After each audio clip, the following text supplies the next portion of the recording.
So we now move to the second part of today's interparliamentary committee meeting.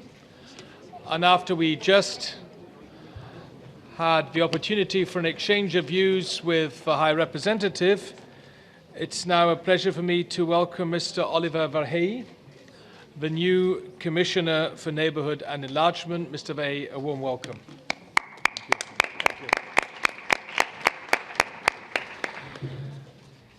Colleagues, I would like to give Mr. VÁRHELYI the floor immediately, just telling you, Commissioner, that there are representatives from the different national parliaments, from EU member states, members of the Foreign Affairs Committee, and also members from the parliaments of Norway, Montenegro, and Bosnia and Herzegovina. We have agreed that you will mainly focus on enlargement policy, which is pretty obvious because that is your dossier. I would like to inform the colleagues of the national parliaments. I will try to give the floor to as many as possible. I have a list of names, and I'm trying to go through them. Of course, in this session, colleagues will have the priority who already asked to take the floor in the first round, but weren't able to. I'll try and be as just and as fair as possible. And now, without any further ado, Mr. VÁRHELYI, the floor is yours. And the more time you give colleagues for the discussion, the happier they will travel back to their member states and talk in a positive way about the European Union. Please. Thank you, Chairman. I will try to do my best and cut my messages to the absolute necessity. Chairman, honourable members, members of National Parliament, I welcome the opportunity to discuss the prospects of European enlargement to the Western Balkans soon after taking office. This is one of the first exchanges I have. Yesterday, I had the opportunity to meet members of Parliament of the Western Balkans and this committee. And today, I'm more than happy to meet the members of our national parliaments, the parliaments of our member states. National parliaments have a crucial role in Europe in enlargement policy. Enlargement cannot take place without the consent of the national parliaments, and I do take that very seriously in mind when I plan the work ahead of us. Yesterday, we've been talking about, with the colleagues from the Western Balkans, about how we could create a clear vision for them and for us when it comes to European perspective, when it comes to our common future. We need to support these countries. These countries are lying in the heart of Europe. Supporting the region is very much in our own self-interest, therefore. We all win if our direct neighborhood is prosperous, stable, and secure. We all benefit if the economies in the region are strong and the level of prosperity rises well before the accession. The same goes, for example, for connectivity, be it transport, energy, or digital. In a similar vein, the countries of the Western Balkans have cooperated well with us on migration and border management, but they need more help to cope with continuing migration challenges. National parliaments can also provide valuable advice to parliaments in the Western Balkans. They can help them to ensure the proper functioning of democratic institutions, enhance parliamentary accountability, oversight of the executive, and democratic scrutiny. The best way to leverage progress in the region, which is an integral part of Europe, is through a credible enlargement process. We therefore need to make sure that this accession perspective remains credible. For a start, the reforms all the countries of the region have to embark must have a real impact on the ground. That means boosting prosperity, creating jobs, improving the quality of life and the sense of freedom for people in our partner countries. This will only happen if the pace of reforms is not only sustained, but accelerated. Honourable members, early next year, the Commission will present suggestions to contribute to driving the process forward, to build on the Western Balkan strategy of last year, to strengthen our cooperation and to render the negotiation process more effective, while also acting on the concerns raised by some of our member states. The fundamentals of the rule of law, economic development, functioning of democratic institutions and public administration reform will feature high on our agenda. These are issues which are right at the heart of the societal transformation all Western Balkan countries are undergoing to be ready for their eventual membership. In addition to the focus on the fundamentals, I also want the process to be more dynamic and not just focused on opening or closing chapters. We need to identify opportunities for closer and earlier integration in areas of joint interest. Incentives are absolutely necessary in that respect. That is why I want to see the region better integrated into key European Union policies even before accession. For example, the Western Balkans should be closely associated to our Green Deal, our digital agenda, or our trans-European networks in transport and energy.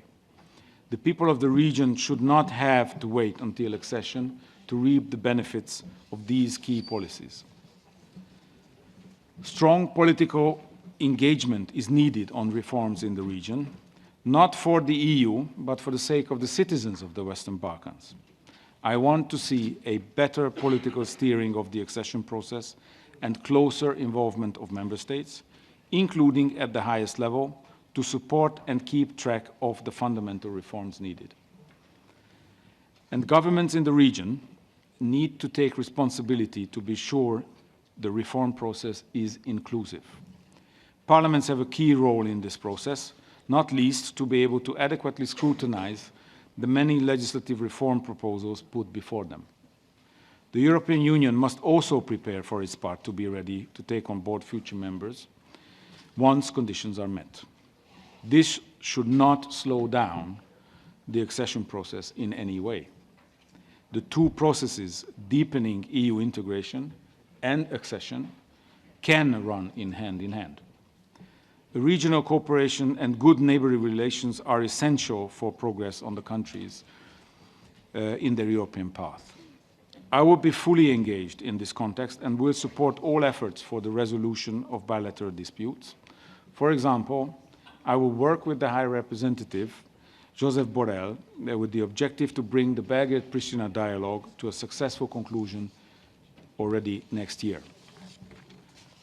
Honourable members, the recent lack of consensus in the European Council to open membership talks with Albania and North Macedonia was a source of great disappointment for many of us. Nevertheless, our commitment to their EU perspective remains unchanged. We cannot be a credible geopolitical commission if we don't get relations with our most immediate neighbours right and closest. And the Western Balkans are more than neighbours. They are at the heart of Europe.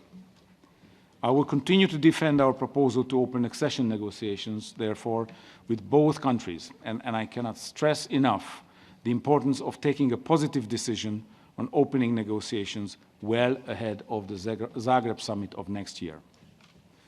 The Croatian presidency, therefore, will have a crucial role to play in this respect. Let me also add a word on Albania and our support for the country following the devastating earthquake of last week. We have immediately launched the civil protection mechanism, and many member states were on the ground delivering assistances shortly after the catastrophe. We are also looking at how to help beyond emergency needs. Today, at our first college meeting, we have decided to allocate 15 million euros to Albania for post-disaster aid, and we will also organize a donors conference for the country. And we are looking into further possibilities to help Albania to recover from this catastrophe. Chairman, let me conclude with a remark on the next multi-annual financial framework. This Commission opens a new chapter for the European Union. Among the many changes we are about to witness, none will have a greater impact on our work than the new MFF for 2021-2027. I strongly believe that the combination of a new Commission and a new MFF should bring renewed opportunities for closer cooperation with our partners and also to increase our leverage in the region. Thank you very much, and now I'm happy to answer any questions. Thank you, Olivér VÁRHELYI. The format is here that I give the floor, and as many colleagues as possible can ask for questions, and if you say for the first round it's enough, you just indicate. Okay, we start once again with our guests from the national parliaments. First would be Mr. Fassino from Italy.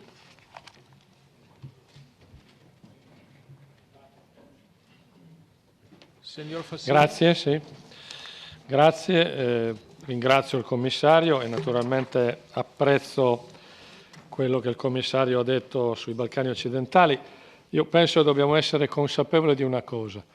Sono passati 24 anni dalla pace di Dayton e dopo la pace, e all'indomani della pace di Dayton noi abbiamo promesso commissario, alla pace di Dayton noi abbiamo promesso a quei paesi l'inclusione europea, consapevoli che l'integrazione europea è la condizione di stabilità e di sicurezza della regione.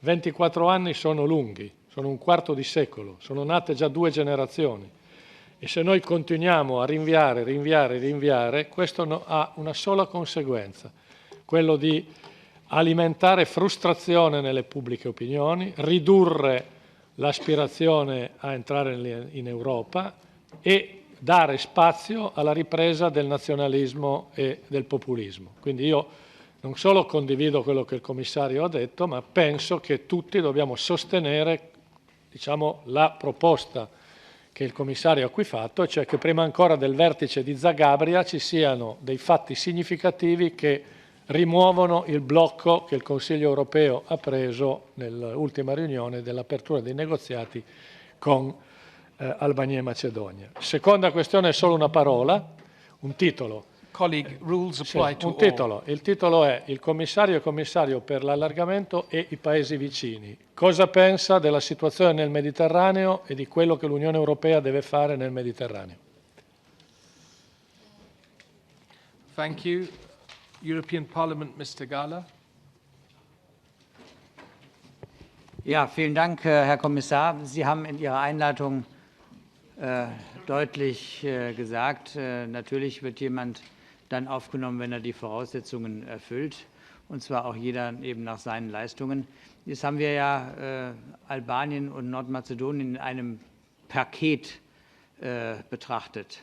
Eigentlich sollte ja jedes Land nach seinen eigenen Leistungen betrachtet werden. Könnten Sie sich vorstellen, weil ja einige Kritik geäußert worden war an Entwicklungen zum Beispiel in Albanien und dass das einer der Gründe vielleicht auch gewesen ist für den französischen Präsidenten, dann zu sagen, da muss noch gewartet werden.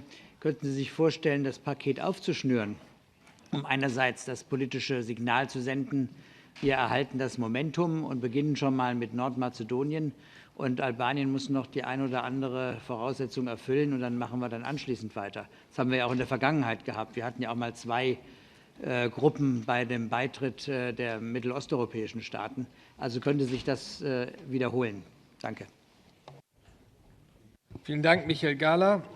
Next from the national parliaments is Madame Tanguy from France. Merci, Monsieur le Président. Monsieur le Commissaire, je voudrais soulever une question, enfin une affirmation que vous venez de nous formuler.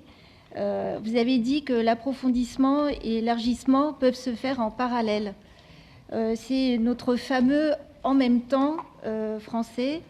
Et malgré cela, la France a bloqué l'ouverture des négociations d'adhésion. Cependant, la France a aussi présenté un projet de réforme à l'Union européenne et qui s'appuie sur un processus d'intégration graduelle et réversible, un soutien financier accru ainsi qu'une gouvernance spécifique. Je voulais vous demander, Monsieur le Commissaire, quelle était votre appréciation en vue du sommet de Zagreb en mai prochain de la position française. Selon vous, est-ce possible de rendre les candidats éligibles aux fonds structurels? Et enfin, comment appréciez-vous l'évolution du rôle de suivi et de contrôle de la Commission dans l'évaluation de l'avancée des États candidats? Et par ailleurs, vous avez également évoqué le budget 2020 qui a été voté la semaine dernière, qui prévoit une hausse de l'enveloppe dédiée aux pays des Balkans. De quelle manière, Monsieur le Commissaire, les moyens supplémentaires seront répartis? Quelles en seront les priorités stratégiques en matière d'investissement pour une meilleure coopération et intégration de ces pays? Je vous remercie. Merci, Madame. For the Social Democrats in the European Parliament, Mr. Sanchez-Amor, you've agreed now? Yeah, please. Sí, gracias, presidente. Acabamos de escuchar al señor Borrell en el hearing anterior y se ha referido a Turquía en 4 ocasiones. En su carta de misión, en la suya, señor Várhelyi, dice que tiene que actuar en closer cooperation con el comisario Borrell en relación con Turquía. Esta doble faceta de Turquía como país candidato y como socio o vecino importante requiere, supongo, por parte de ustedes dos ponerse de acuerdo. ¿Hay alguna conversación que hayan tenido entre ustedes sobre el dossier de Turquía? ¿Hay algún acuerdo entre ustedes sobre cómo repartirse esta importante materia? Gracias. Thank you. Mr. Várhelyi has asked for pockets of 5, so we have one final speaker, Mr. Pisco from Portugal. Are you present? Please. Thank you, Chairman. I had some questions to Mr. Borrell. Unfortunately, I couldn't put to him. But I also have a question about future enlargement. Don't you think it would be more wise to give more time to the candidates, to the present candidates, to firmly assume the European values before they become EU members? And allow me also to let a pretext, because all the national parliaments have been mobilized to come here, and I don't think it's correct that we only had 20 minutes to exchange views with Mr. Borrell. I hope the next time we had more time with him. Thank you. Okay, thank you. I'm not responsible for the timetable of the High Representative, but I would like to say that we appreciate very much that he even had time to come in his first week here. And by the way, organizing this conference wasn't that easy, because until 2 weeks ago, I wasn't sure if we would have a new commission in place anyhow. And our AFET committee played a crucial role that Mr. Várhelyi got through in a second round. So, Mr. Várhelyi, the floor is yours, and speak as long as you wish, because many more colleagues want to have their questions. Thank you, Mr. Chairman. I will try to answer the questions in a very concise way so that we can have the maximum number of questions coming from the floor. First, on the question put by Mr. Gahler on decoupling. Well, decoupling is I would say, a political product that we see coming up and down depending on the weather, basically. But my point of view is that we need to look at the countries on their merit. We have made very clear and extensive requirements to be met by both North Macedonia and Albania. They have met these conditions. So coupling or not coupling is not an issue. The issue is that they have met these conditions at the same time. And this is why we have to take the decision together, because otherwise we would be unfair to one or the other if we would not be rewarding the same level of achievement with the same reward.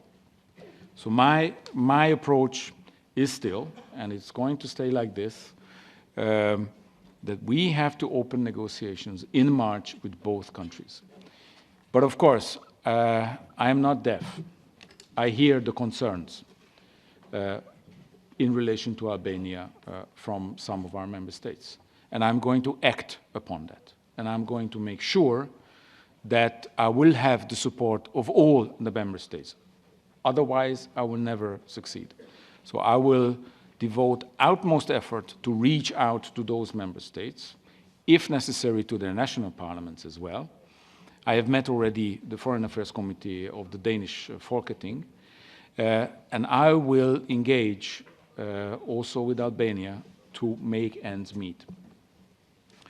On the French proposal, there are many other proposals as well on the table, as you know. It's not only the French proposal that we see also a major group of member states who are very unhappy about the lack of decision in the European Council.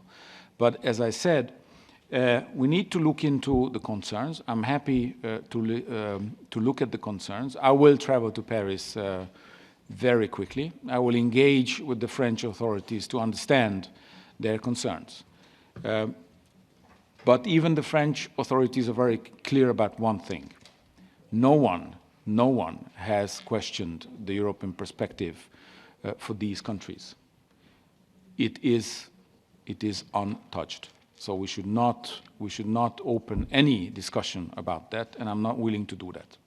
I'm willing to look into methodology. I'm willing to look into how to better relay the progress to the national parliaments, to the national governments, how we could pool better our information on the ground and how we could share our assessment on the ground.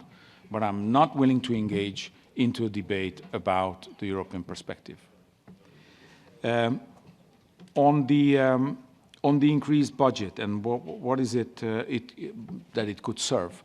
It could serve us, for instance, to integrate instantly the whole Western Balkans into the TEN-T network. The TEN-T network is crucial for any economy building. Without transport and energy infrastructure, it is not going to be possible to integrate them.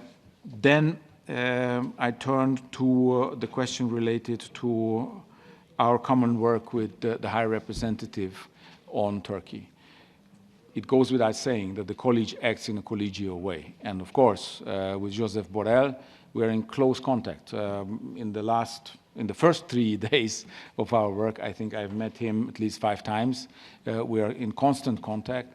And of course, on Turkey, it's not only the neighborhood policy that is at stake, but also major foreign policy and security policy issues that are at stake. So we are working hand in hand as a very, very strong team. Finally, on the situation in the Mediterranean, well, I could dwell on that, I think, for quite a couple of minutes.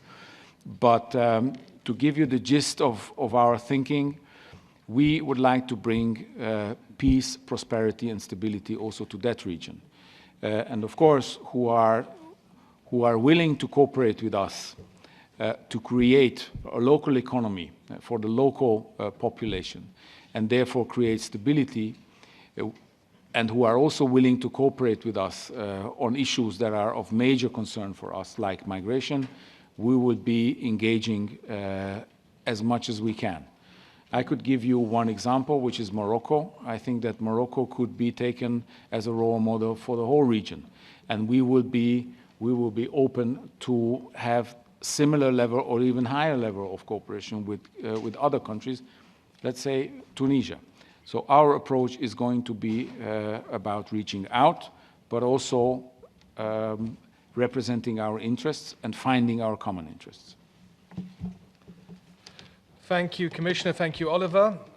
Second round, we start again with our friends from the national parliaments. Mr. Klich from Poland, please. Or Klich. Klich, sorry. He's not here? Okay. Then Mr. Ažubalis from Lithuania. Thank you, Mr. Chairman. First of all, I would like to ask about our common possible position to successfully resist Russia's constant attempts to stop some EIP countries from their way towards the EU? And the second question goes to Belarus. Don't you think that our third time re-engagement with Belarus is just another way to help to Mr. Lukashenko dictatorship to survive? Thank you. Thank you. For the EU group, our E group, I have two requests. Kuchuk and Ostrevichus. Can you agree on one? Okay, Petras. Or Ilan, you... All right, thank you. Thank you, David. I mean, we share a question, all right? I mean... Share a question, 45. and it's 30 seconds each. Okay, it's done. It's done. I mean, we are in a renew group. I mean, we can renew lots of things, I mean, in between. Commissioner, by Christmas, we might have one less country in Europe. Belarus might be swallowed by Russians. I mean, they are meeting every day. We are sitting here debating general questions. I mean, they're about to integrate Belarus into the Russian Federation. They call it integration. I call it Anschluss of 21st century.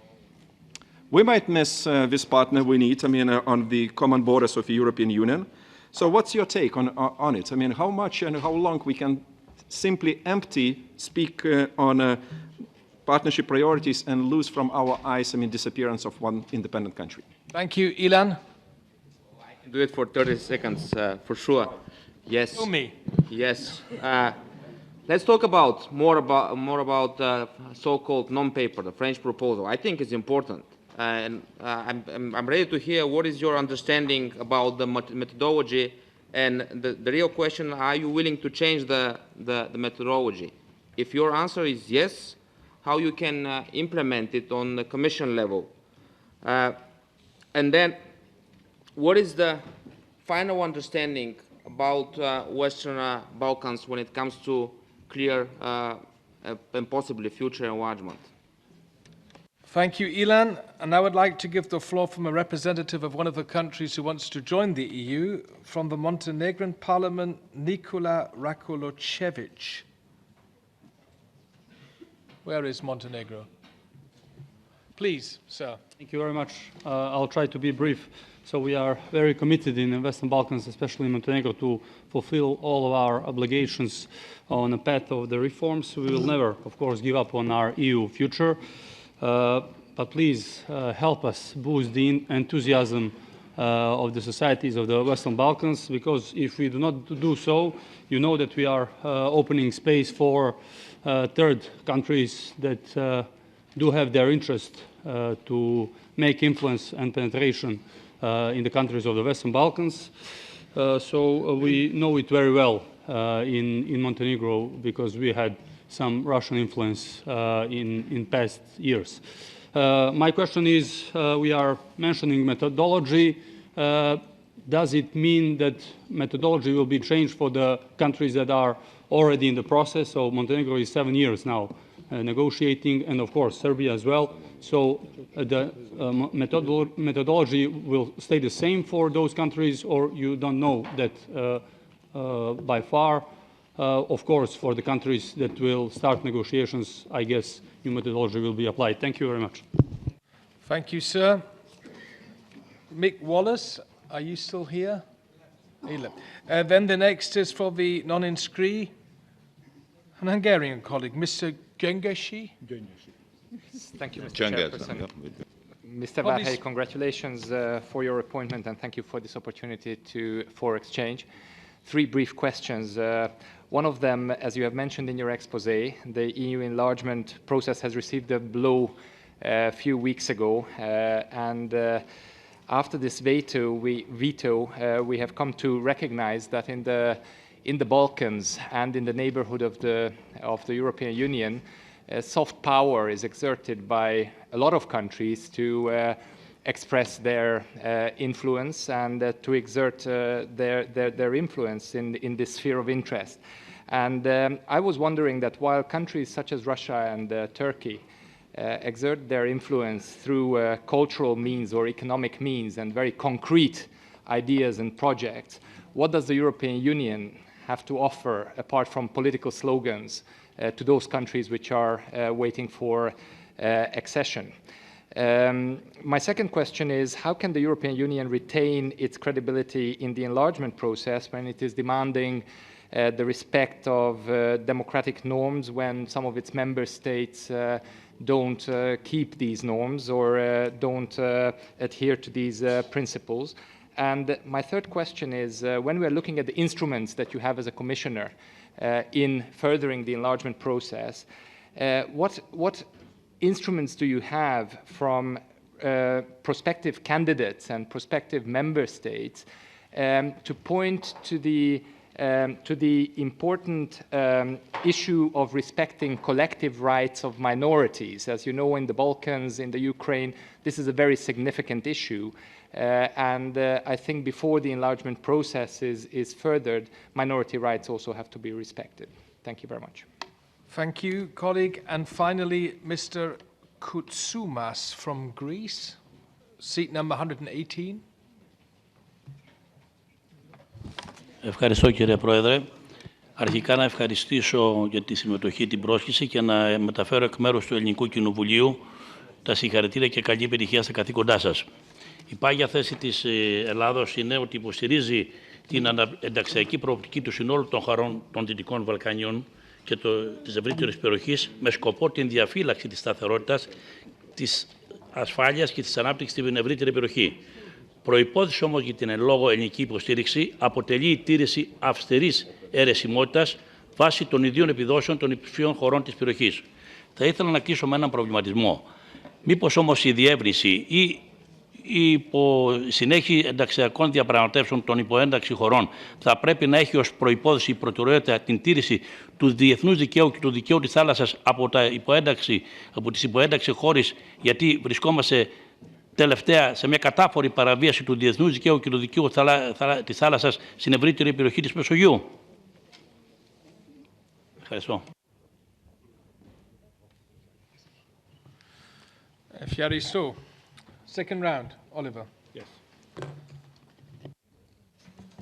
Thank you very much. On Eastern Partnership, I try to group the questions. First of all, on Ukraine and how we could advance cooperation and stability with Ukraine. There again, I think, apart from the fact that we need to stand by, obviously, the territorial integrity of Ukraine, and as long as there is no progress in the Minsk process, we cannot loosen any of the sanctions that we have imposed against Russia. We have to also engage more and be more present in Ukraine and in any other Eastern Partnership country who is willing to engage more with us in as many fields as possible. Of course, those with a DCFTA have more room to deepen our relations, and we stand ready to do that. But we also stand ready to reach out when it comes to the building of a market economy for them. And I could repeat the exact same messages that we can bring to the Western Balkan, that without a real economy, these countries are always going to be vulnerable. And it is our best interest to improve the stability of our region through a sustainable economic development. Now, on Belarus, our approach is that once we completely pull out from any cooperation from Belarus, we also lose any leverage that we have. We already have very little leverage in Ukraine, in Belarus. We already have just incremental level of cooperation with them, but we need to be there on the ground. We need to be able to help the civil society. We need to be able to represent our values, because otherwise we are also the ones who are basically accepting their turning towards Russia. So when we approach Belarus, we also have to have that in mind. On the French paper, it seems that the French paper is a point of reference for many of you. But as I have said, changing the methodology is one thing. Questioning the whole enlargement process is another. We can talk about incremental changes in the methodology to make it more credible, both to the countries and to our own member states.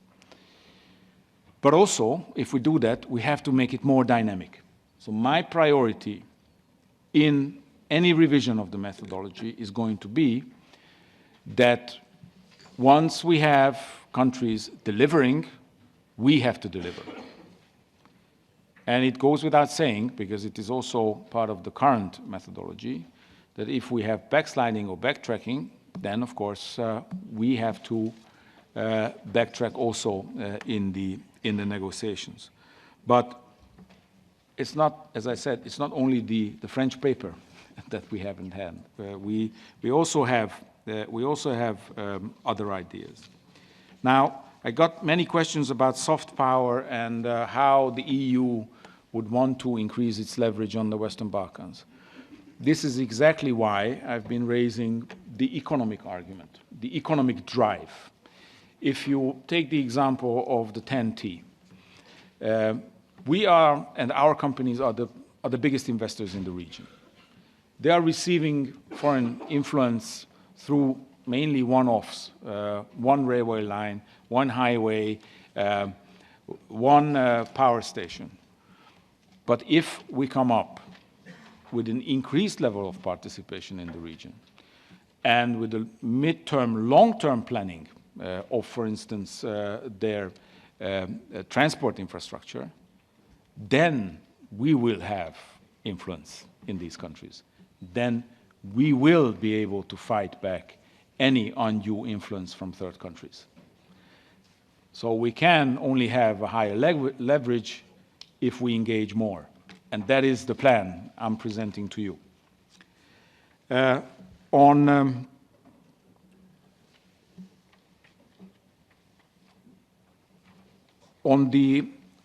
the review of the methodology, I got the question also whether this would apply to those already negotiating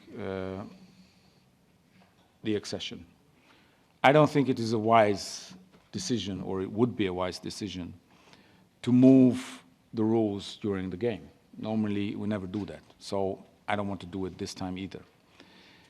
This is something, of course, the college will have to look at. We plan to have a clear outline of our ideas as early as January. That is in the planning. Mm-hmm. And I should be able to come back to this committee very quickly after. But you can rest assured, I'm not interested in slowing any further down. On the contrary, I'm interested in bringing results and bringing forward enlargement. And finally, on the question on the collective rights of minorities. Yes, in the region, collective rights as such for minorities is a question. Not everybody recognizes it as a collective right. It is a question also in the EU, because not all of the member states recognize the rights of minorities as collective. However, the protection of minorities is an EU value, which I'm here to defend, in relation to any of our neighborhood, or be it the enlargement process. If I take the example of the Roma minority in the Balkans, this is a crucial issue that we need to look into. And the Roma is a very specific minority, very specific to the region, with very specific needs and very specific problems that we will need to address. So yes, Mr. Gyöngyösi, I can agree with you that we have to look into this, and I will look into this, because otherwise long-term peace and stability will be very difficult to create. Thank you. we come to our third round. The first speaker for the national parliaments is Mr. Kalniņš from Latvia. Yes, hello. Thank you very much. We've talked about a number of countries that are involved in the Eastern Partnership, but very little about Georgia, Moldova, or Ukraine. And in all three cases, they do share something in common, not only being former Soviet states, but all three have occupied territories. And do you see this as a barrier to their future engagement and integration into the European Union? Now, granted, they all have reforms to deal with, but they have a particular problem that is somewhat unique amongst candidate countries. And in particular, I just wanted to single out Georgia as a country that probably had deserved NATO membership many years ago, but is still struggling to achieve that, and at the same time should be recognized for what it's accomplished in terms of the EU as well. Thank you. Thank you. For the European Parliament, Mr. Bilčík, Vladimir. Thank you very much, Chair, and great to see you, Commissioner. Congratulations and best wishes for your mandate. It's good to have you here on your third working day in office. Let me raise a couple of important issues when it comes to enlargement. I'm glad you started your speech with the role of national parliaments and parliaments as such. But you're very much aware of what the situation is like with respect to national parliaments in the region, in the Western Balkans. I, as a rapporteur of this House for Serbia, am involved in the interparliamentary dialogue in this country, but we've seen a real breakdown and crisis situations across the region when it comes to parliamentary work and democratic parliamentary culture. My question is, what is your plan to help to improve this? We need a robust plan. This is not just about a single visit or a single message. This is about a strategic plan, because when we talk about the rule of law, we need working parliaments. Second issue is communication. You've raised the economic issues, but the truth is, when you look at the communication of the EU in the region, it's often selective, and oftentimes you hear more about the role of Russia than you hear about the role of the EU. We need to change this. What is your plan for this communication, and this communication involving the stakeholders in the region? Thank you. Thank you. The next from our national parliamentary guests is Mevrouw Karimi from the Netherlands. Where are you? Oh, yeah. Yeah, here. So thank you very much for your information. My question would be actually in relation to Turkey. Could you please elaborate a bit more about how Turkey is in different silos actually approached?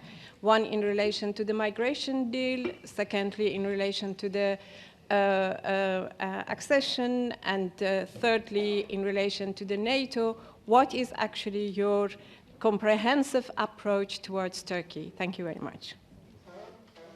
Thank you. From the European Parliament, Mr. Mavridis.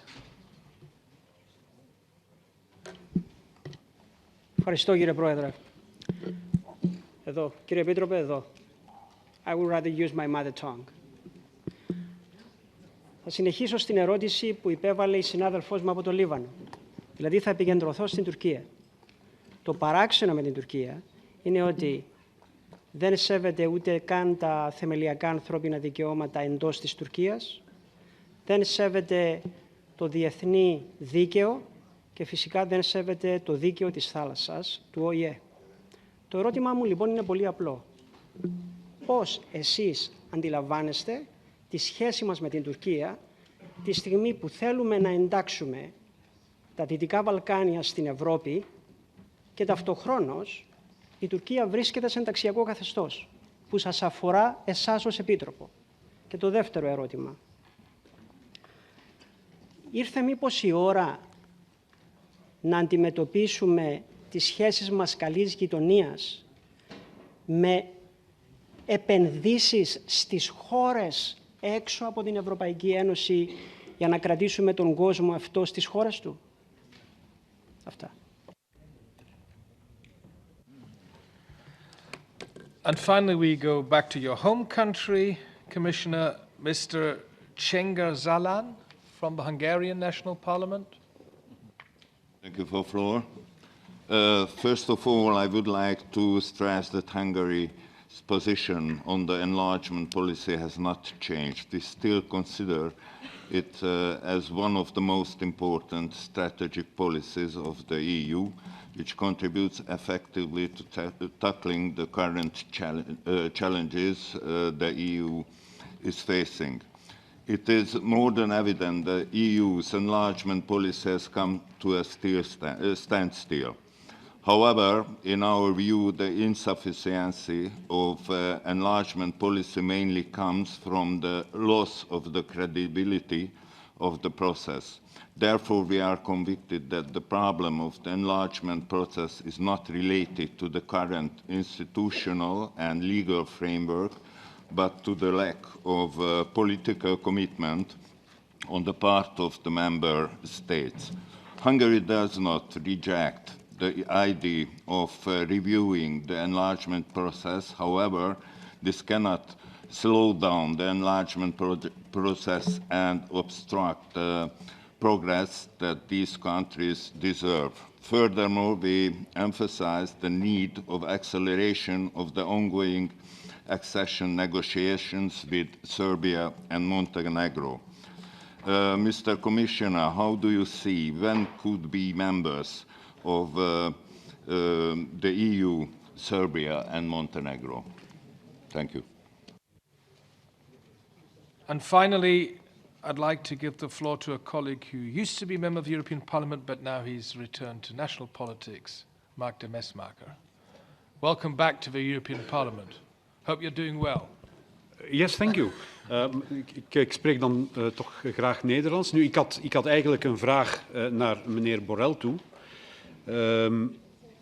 Maar ik kan die even goed aan u stellen. En het heeft ook betrekking op uitbreiding. Want ik vind dat het verdedigen van onze waarden, het verdedigen en het promoten van fundamentele rechten en vrijheden, democratische rechten, democratie, dat tot de essentie behoort van de Europese Unie.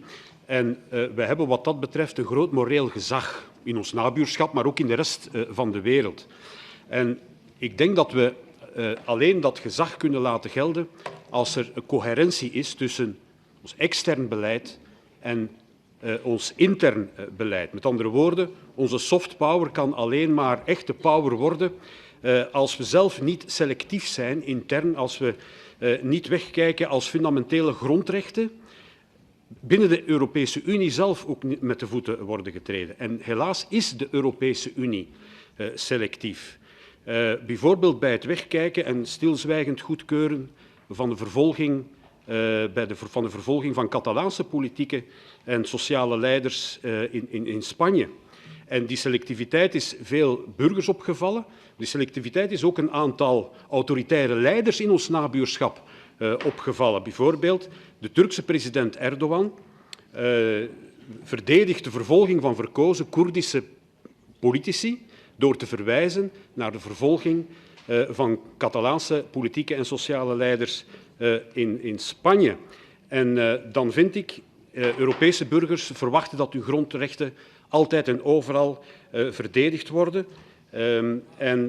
Zolang de EU toestaat dat het intern niet gebeurt, denk ik dat die ode aan die Freude bijzonder vals klinkt, zowel intern als in de rest van de wereld.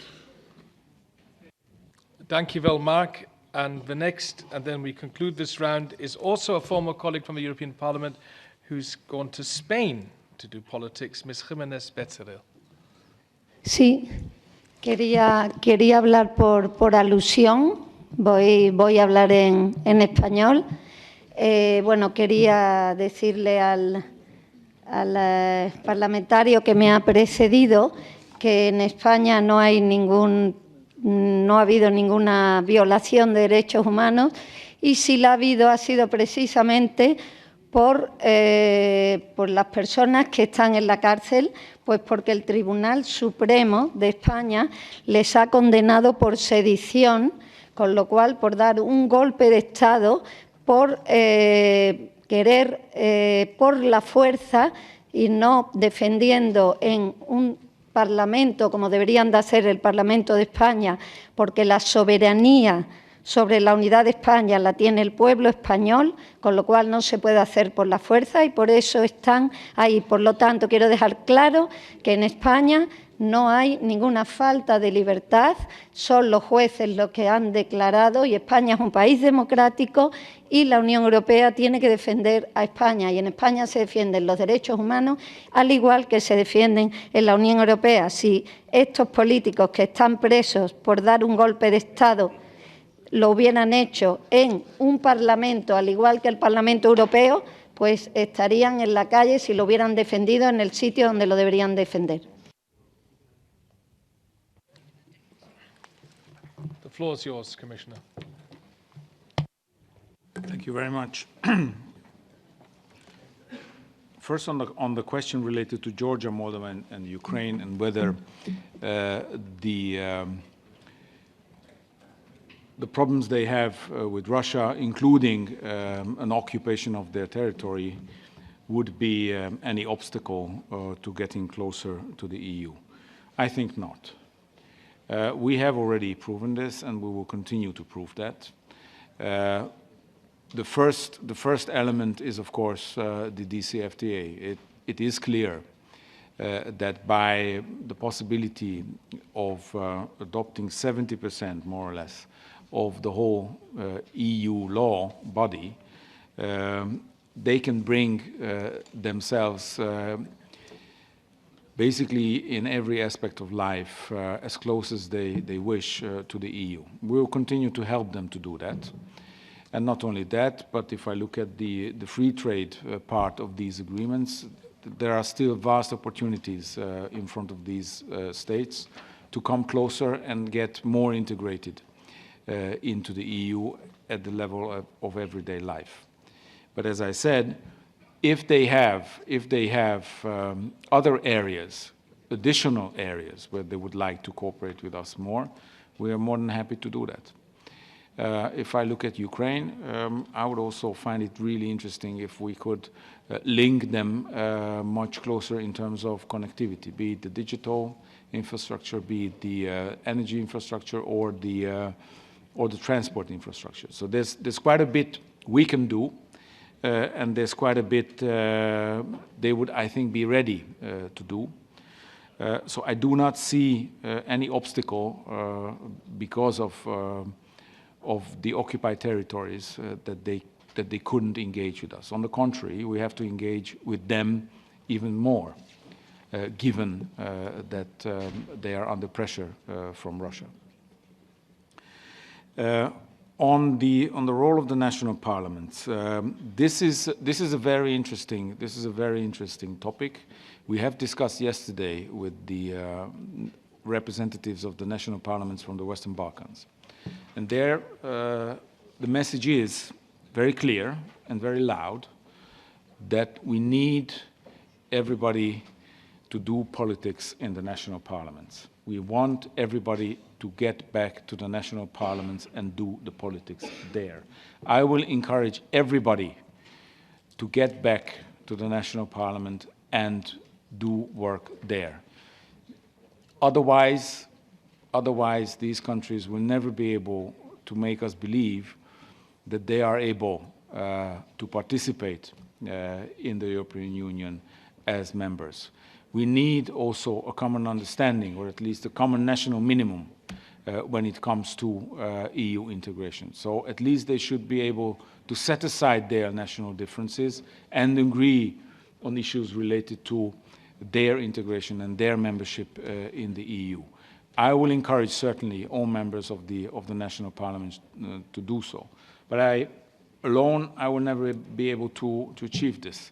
At my hearing in this committee, I have asked the help of this committee, and I will continue to ask for that help.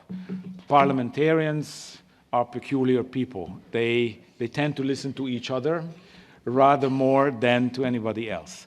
So I think that members of this House, members of the European Parliament, are best placed to explain why the national parliaments are so crucial in the whole of the enlargement process. And I will ask, and help with my work, of course, all MEPs who are ready and who are willing to engage even more with the national parliaments in the Western Balkans. There we have quite a lot to do and quite a lot to achieve as well. Now, on the communication in the Western Balkans, I don't think it goes without saying that our presence in the Western Balkans when it comes to public relations is not the best, to put it mildly. And we will have to work on that. On the other hand, if I look at the facts and figures, what I see is that still it is the European Union and its member states who are doing the most in this region and for this region. So we need to look into why, in terms of public relations, we're so poor, we're so poorly managed there. And I will have to really come up with a plan on this. One idea could be something alike what we are doing in Ukraine with the program of EU4U. So to really approach the people and explain to the people what is it that we do. But there's one other aspect of substance, which is that I find that our actions are divided up into too many little pieces instead of trying to concentrate to bigger projects, to bigger ideas with bigger impact, which will make it more visible. So these are the two strategies I'm considering, but as part of the I wouldn't say revisiting of the enlargement process, but our common thinking on the enlargement process, this is also going to be a very important element. On Turkey. Our approach to Turkey, I think, is very clear. We have fundamental problems in our relationship. We have a problem when it comes to the illegal drilling around Cyprus. The Council, the Foreign Affairs Council, was very clear. It has introduced the possibility of sanctions. The European Council was also very clear, and there is no change in that. And we will have to continue until they give up the drilling activity around Cyprus.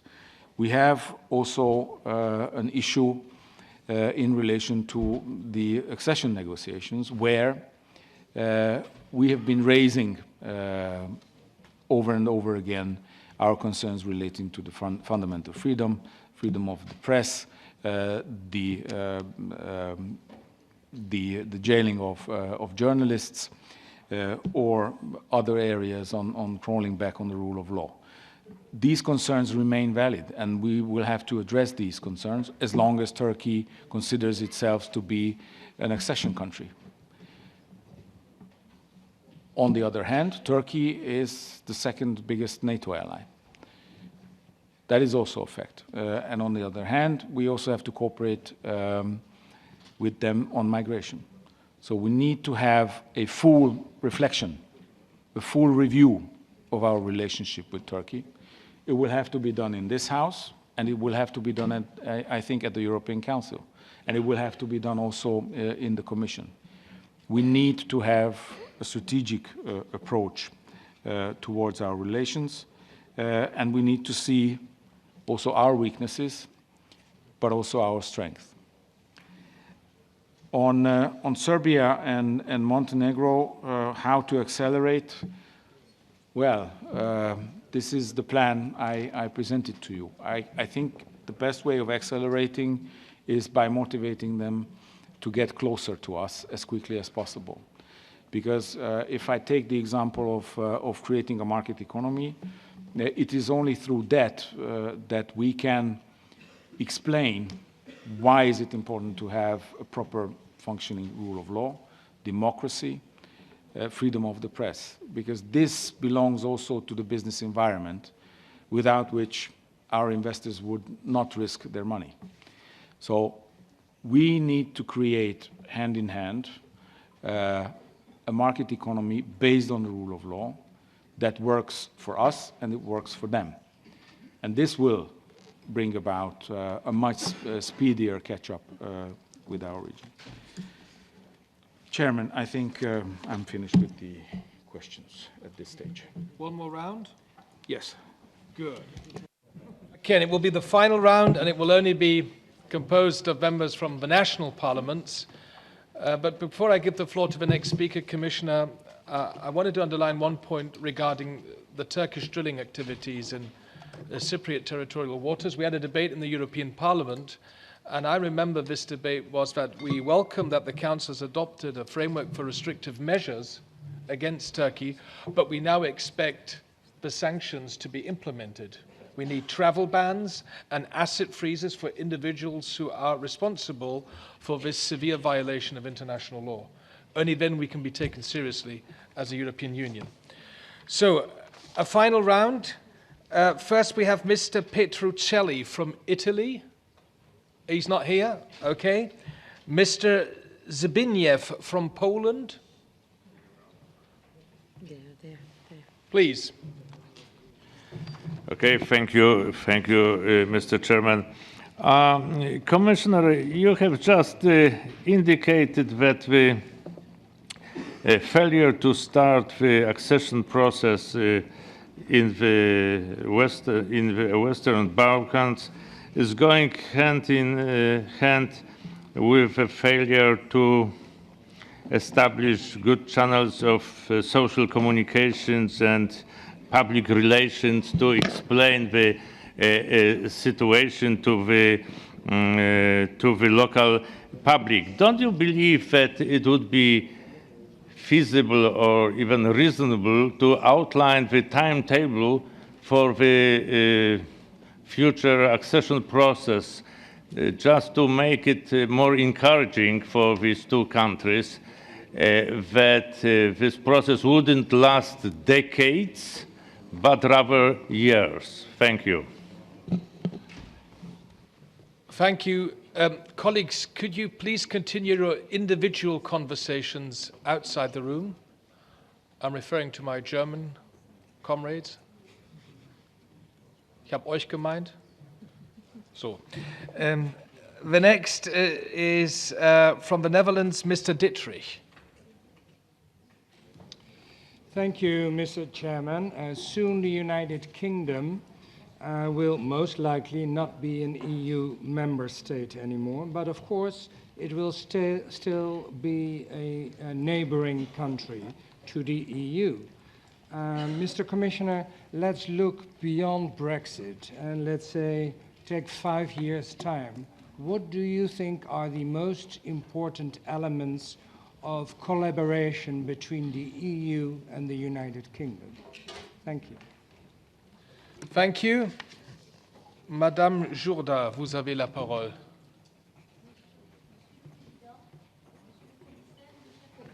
Micro. Madame. Monsieur le Président, Monsieur le Commissaire, mes chers collègues, dire tout d'abord l'importance des politiques de voisinage, Méditerranée, partenariat oriental, et à la politique d'élargissement de l'UE aux pays des Balkans occidentaux. Elles sont primordiales, pour ne pas dire vitales. Les controverses de ces dernières semaines relatives à l'Albanie et à la Macédoine du Nord témoignent de la véracité du sujet. D'où un double questionnement, Monsieur le Commissaire. Pouvez-vous nous faire part de votre analyse sur l'articulation entre la politique extérieure de l'Union et la politique d'élargissement? Deuxièmement, en septembre dernier, la déclaration finale de la coprésidence de la conférence interparlementaire sur la PESC et la PSDC soulignait que les processus d'adhésion et la réforme interne de l'Union européenne doivent aller de pair pour se renforcer mutuellement. Comment concevez-vous le lien entre politique d'élargissement et réforme du fonctionnement interne de l'Union? Merci, Madame. Mr. Dimitrescu from Romania. Je voulais vous poser 2 questions. Premièrement, j'aimerais bien savoir quelle est votre opinion sur la Moldavie en ce qui regarde l'élargissement et en tenant compte de la situation politique qui se déroule maintenant en ce pays, regardant la perte de pouvoir du gouvernement de Maia Sandu. Et deuxièmement, on a beaucoup parlé aujourd'hui, ce jour-là, d'une nécessité proposé par certains pays, surtout la France, d'avoir des nouvelles règles vis-à-vis du processus de négociation pour la politique de l'élargissement. Les derniers 13 pays, dont mon pays, sont entrés en Union européenne en respectant les règles de Copenhague, ça veut dire les critères de Copenhague, et puis le processus de négociation de chaque chapitre. Si il y a besoin d'avoir de nouvelles règles, ok, je voulais vous demander si vous-même, vous avez une idée sur cela, et si vous avez une idée, ça veut dire une propre conception, s'il s'agit d'avoir des termes, ça veut dire des règles strictes avec des termes, parce qu'il y a un grand besoin au niveau des pays du Balkan de l'Ouest d'avoir un bon signal vis-à-vis du processus. Bon succès pour vos mandats. Thank you. And just an information for you, we will have Maya Sandu in the Foreign Affairs Committee of the European Parliament, I guess next week? In January. We've invited her to inform us about the state of play in Moldova. Next, second last on my list is from the Czech Republic, Mr. Benešík.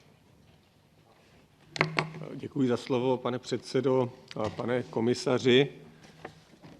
Já bych chtěl tady podpořit to, co tady už zaznívalo, a sice to, že země západního Balkánu musí mít perspektivu, protože pokud ten prostor vyklidí Evropská unie, tak ho zabere někdo jiný. To už vidíme a myslím si, že není v zájmu ani Evropské unie, aby těchto zemí, aby ho vyplnil někdo jiný. A použil bych slova eurokomisaře Hána, který řekl, že pokud my nepřineseme na Balkán stabilitu, tak Balkán přinese nestabilitu do Evropské unie.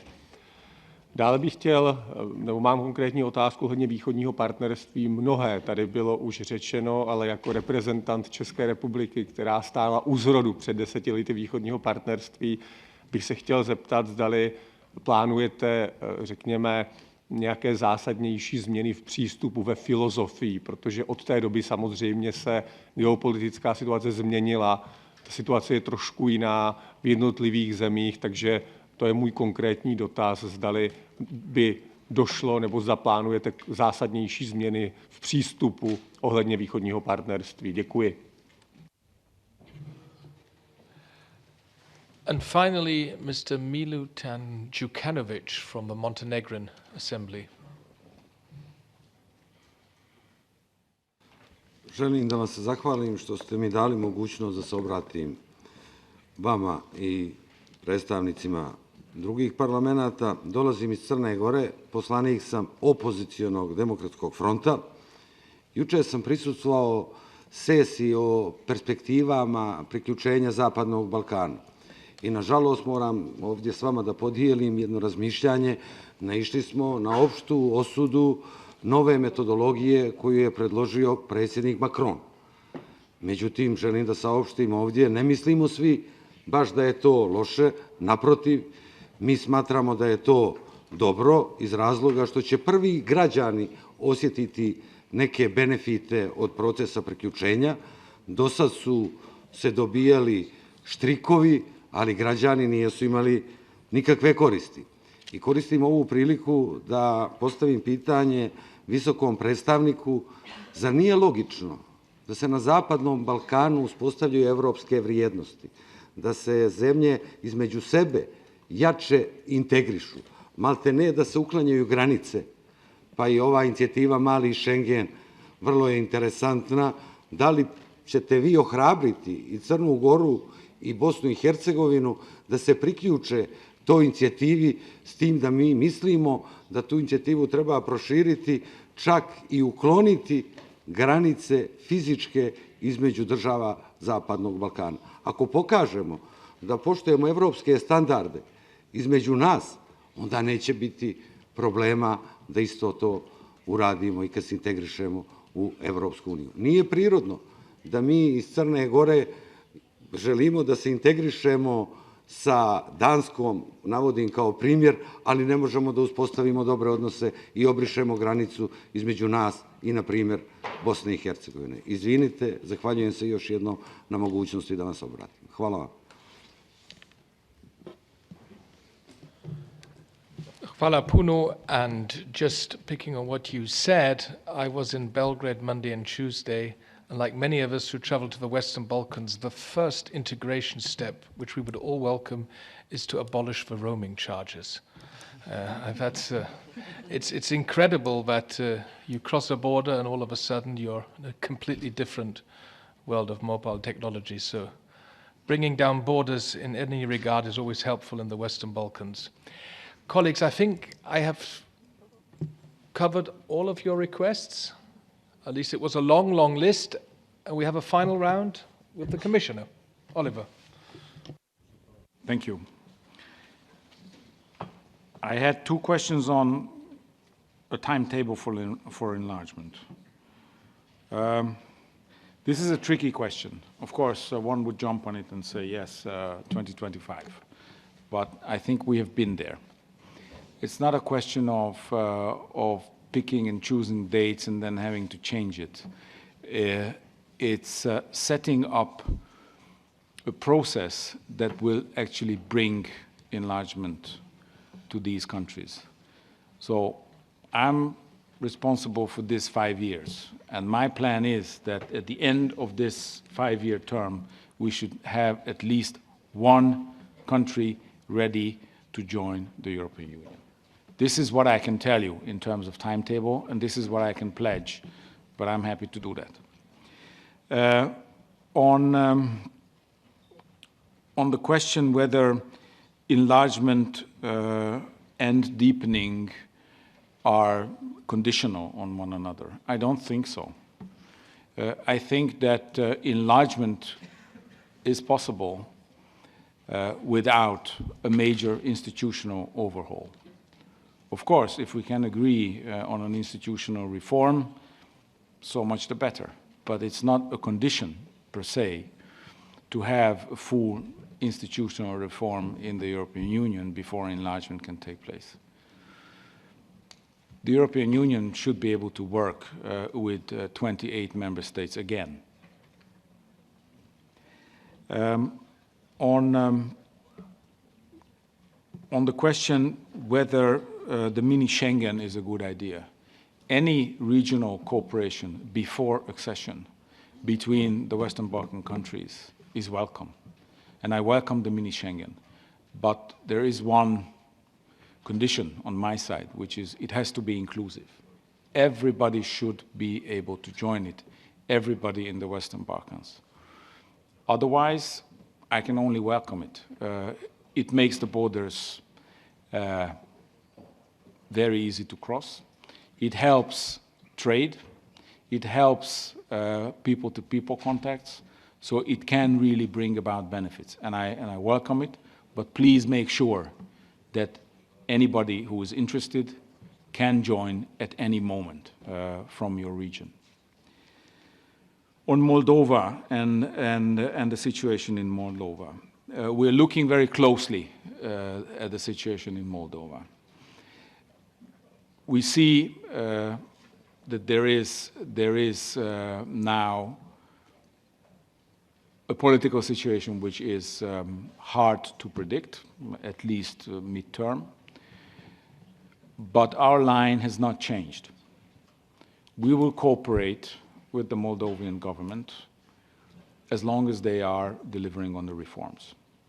And we will continue to help financially, institutionally, the reforms, but the reforms have to be done.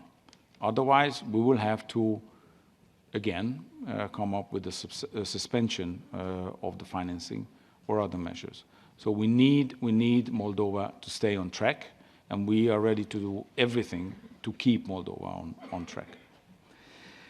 On whether enlargement for Moldova is foreseen, for the time being, I see it very difficult to come up with an enlargement perspective. But what I know, and what I have already said, is that the DCFTA provides still major room for improvement in our relations. And once we have implemented the DCFTA, and we have also extinguished all the potential of other areas of cooperation, of course, this question can come up. And any European state can apply for membership. But that is a different process. Currently, we are not there. On the Eastern Partnership as such and our future plans, we are in the middle of a reflection period, so it is very difficult to tell you what new ideas we are going to bring about. But what I can already tell you is bringing them closer in any areas where they see a possibility to cooperate deeper and stronger with us is going to be part of that strategy. But it's too early to tell what other new elements you can expect from us. We are now just about to finish the public consultation, and we will then reflect internally, and we will also reach out, of course, to those countries and also to our member states before we come up with our proposals. And finally, I left, I think, the chocolate at the end, as they say, the UK question. Yes, we could, I mean, it's a joke, so don't take it seriously. We could establish a Western partnership for the UK if they wish so. Of course, with some conditions.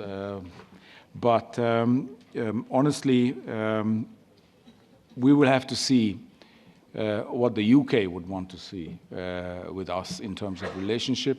But we have somebody else dealing with this, and I would be happy to take it over from him once he has established the future relations, and I would be happy to work on that if I get the assignment. But currently, my previous commissioner, whom I love to work for, Michel Barnier, is responsible for that. So you should ask him about this. But the least we need is a fully free trade agreement, to say the least. But I hope it's going to be more. But Michel Barnier is much better placed than I am to explain this to you. Thank you very much. Ladies and gentlemen, dear colleagues, before you all jump up, let me briefly conclude this meeting. First of all, I would like to thank Commissioner VÁRHELYI for spending so much time with us, answering all our questions. And what I noticed is in a short period of time, a lot of issues are very familiar to you already, and you've dug in deeply into the regions and the countries you're dealing with. So once again, good luck for your political work here in Brussels. I would like to thank the Unit for Relations with National Parliaments for the excellent support in organizing this meeting. And I would like to express my gratitude to you, the colleagues from the national parliaments, with your cooperators, that you came to Brussels today and that you shared your insights with us. I believe these exchanges are very useful, and we would like to continue this format if you agree. I look forward to our next encounter in the context of the Interparliamentary Conference for the CFSP and CSDP in Zagreb from the 2nd to the 4th of March. Miro Kovac, the chairman of the Foreign Affairs Committee of the Croatian Parliament, is here. We will now discuss the program which we are organizing for you. So have a wonderful day and evening in Brussels, safe trip back home, and see you latest in March in Zagreb. Thank you. The meeting is closed.